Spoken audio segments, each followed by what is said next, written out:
BSF এর চোখে চোখ রেখে জবাব দিচ্ছে বিজিবি। বিজিবি এর কড়া সতর্কতায় পিছু হটতে বাধ্য হচ্ছে বিএসএফ। বাংলাদেশ সীমান্তে দীর্ঘদিন এমন দৃশ্য দেখা যায়নি। এই দৃশ্যগুলো 2001 থেকে 2006 পর্যন্ত সময়ের কথা মনে করিয়ে দেয়। সে সময় বিজিবি এর হাতে একাধিকবার নাস্তানাবুদ হয়েছিল ভারতীয় সীমান্তরক্ষী বাহিনী। সংখ্যার দিক থেকে বিশাল এবং আধুনিক সরঞ্জামে সজ্জিত বিএসএফ এর আগ্রাসনকে ধুলোয় মিশিয়ে দিতে বিজিবি সদস্যরা এক চুলো ছাড় দেয়নি। সক্ষমতার বিচারে বিএসএফ পৃথিবীর অন্যতম বৃহত্তম সীমান্তরক্ষী বাহিনী, যার মোট সদস্য সংখ্যা প্রায় 2.5 লাখের উপরে। অন্যদিকে বর্ডার গার্ড বাংলাদেশ বা বিজিবির সদস্য সংখ্যা আনুমানিক 60 থেকে 70 হাজার। তবে এখানে একটি বড় ভূরাজনৈতিক সমীকরণ লুকিয়ে আছে। বিএসএফ এর বিশাল বহর শুধু বাংলাদেশ সীমান্তের জন্য নিয়োজিত নয়। ভারতের দুই চিরবৈরী প্রতিবেশী পাকিস্তান ও চীনের সাথে তাদের হাজার হাজার কিলোমিটার সীমান্ত পাহারা দিতে হয় বিএসএফকে। বিশেষ করে কাশ্মীরের লাইন অফ কন্ট্রোল বা ভারত চীন সীমান্তের প্রকৃত নিয়ন্ত্রণ রেখায় বিএসএফকে সবসময় সতর্ক থাকতে হয়। ফলে বাংলাদেশ সীমান্তে ভারতের পক্ষে তাদের সর্বোচ্চ সামরিক সক্ষমতা বা মূল মনোযোগ দেওয়া কোনোভাবেই সম্ভব হয় না। এখানে বড় সুবিধাটা পায়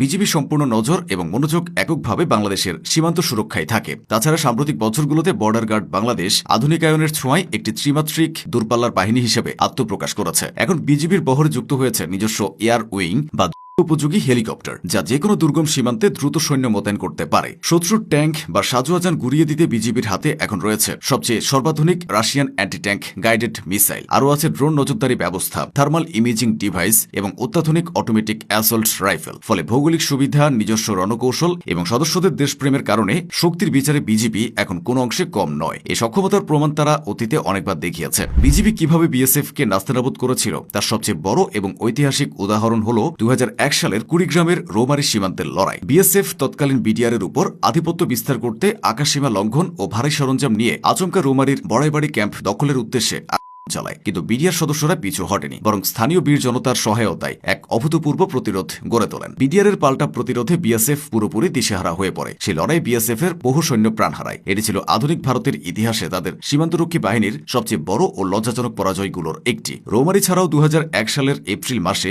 সিলেটের পদুয়া সীমান্তে বিএসএফ অবৈধভাবে নোম্যান্স ল্যান্ডে রাস্তা নির্মাণের চেষ্টা করলে বিডিআর তীব্র প্রতিরোধ গড়ে তোলে। বিডিআর সদস্যরা অত্যন্ত সাহসিকতার সাথে বিএসএফ এর ক্যাম্প ঘিরে ফেলে এবং তাদের কোন রকম রক্তপাত ছাড়াই সম্পূর্ণ আত্মসমর্পণ করতে বাধ্য করে। বিএসএফ তাদের ভুল স্বীকার করে পিছু হটে। একই বছর দিনাজপুরের হিলি সীমান্তেও বিএসএফ আগ্রাসন চালাতে এলে তৎকালীন বিডিআর এর পাল্টা ফায়ারিং এর মুখে পড়ে তারা। এই ঘটনাগুলো প্রমাণ করে বিজিবি কখনো আগ বাড়িয়ে ঝামেলা করতে যায় না, কিন্তু দেশের মাটিতে আঘাত এলে তারা কতটা ভয়ঙ্কর রূপ ধারণ করতে পারে সেটা শত্রুপক্ষ চিন্তাও করতে পারবে না। কাগজে কলমে বা সংখ্যার বিচারে বিএসএফ বড় বাহিনী হতে পারে, কিন্তু বীরত্ব, রণকৌশল এবং দেশপ্রেমের দিক থেকে বিজিবি সবসময় অনন্য উচ্চতায়। অতীতে বিজিবি বারবার প্রমাণ করেছে শুধু আধুনিক সরঞ্জাম বা বিশাল সৈন্যদল থাকলেই সীমান্ত জয় করা যায় না, বরং বুক ভরা সাহস আর সঠিক নেতৃত্ব থাকলে যে কোনো শক্তিশালী বাহিনীকে নাস্তানাবুদ করা সম্ভব।